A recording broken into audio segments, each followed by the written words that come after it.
Organisasi Perburuhan Internasional atau ILO pada tahun 2024 mengeluarkan laporan World Employment and Social Outlook 2024 mengacu pada situasi ketenagakerjaan secara global di mana kondisi kaum buruh di dunia masih menghadapi situasi rentan dan belum layak. Tak terkecuali juga di Indonesia, masih banyak kerentanan yang dialami oleh para pekerja di berbagai sektor, mulai dari industri manufaktur, kreatif, hingga dunia akademik turut jadi bagian tak terlewatkan dari segala kerentanan di dunia kerja yang belum teratasi. Yuk, ikuti cerita selengkapnya dalam liputan berikut.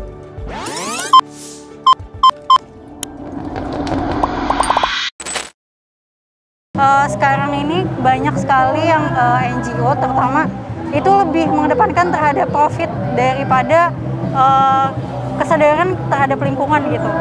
Yang saya rasakan selama ini ya undang-undang selalu berubah-ubah. Sebenarnya undang-undang itu tidak berpihak ke buruh, dia lebih berpihak ke pemerintahan. Konteks kebijakan perguruan tinggi saat ini sudah mengarah dan meletakkan dosen tenaga kependidikan itu menjadi buruh ya di dalam kampusnya sendiri. Mereka tidak punya independensi dalam menentukan hal-hal penting terkait dengan apa yang mempengaruhi diri mereka begitu.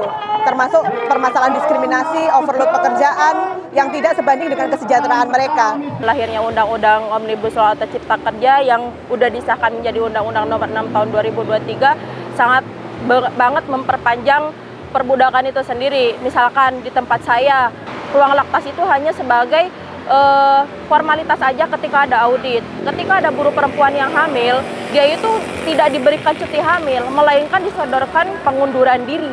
Lalu tidak adanya cuti haid. Nah, cuti haid ini memang benar-benar tidak ada. Hampir seluruh pabrik garment tidak ada. Di kebijakan Indonesia nggak ada definisi yang spesifik tentang pekerja seni.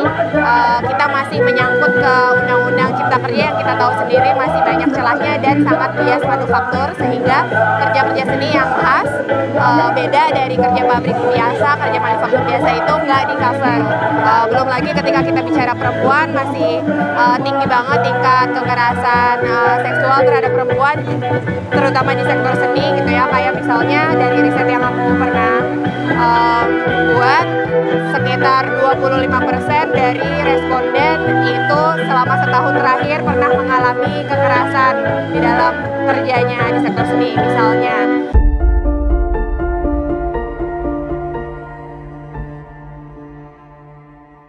Karena dengan serikat kita tahu wadahnya seperti apa, karena kita dengan berserikat kita tahu undang-undang perburuhan itu seperti apa, karena dengan berserikat kita tahu, oh kita harus melawan, ini tidak benar ini pabrik nakal gitu kan. Sebenarnya masih coba cari-cari sih. Waktu itu juga sempat ada informasi soal sindikasi ya.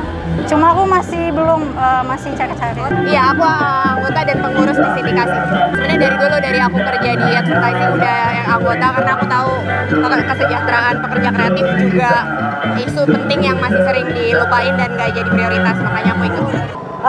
Hal yang membuat saya bergabung ini karena menjadi keresahan bersama, terutama Permenpan RB nomor 1 tahun 2023 yang menundukkan dosen pada atasan langsung, sehingga dosen kehilangan independensinya, pendisiplinan dalam sistem kerja yang membuat dosen itu tidak memiliki bargaining ketika dia diperlakukan tidak adil di dalam lingkungan kampusnya. Demikian cerita para pekerja yang masih bergulat dengan kerentanannya.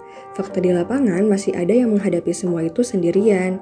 Namun, sebagian dari mereka ada yang memilih mengikuti serikat pekerja karena dianggap bisa jadi bentuk jaring pengaman bersama pekerja lainnya. Bagaimanapun memang, pada dasarnya dengan berserikat, upaya untuk memenuhi perlindungan dan kesejahteraan bagi pekerja lebih berpotensi terwujud.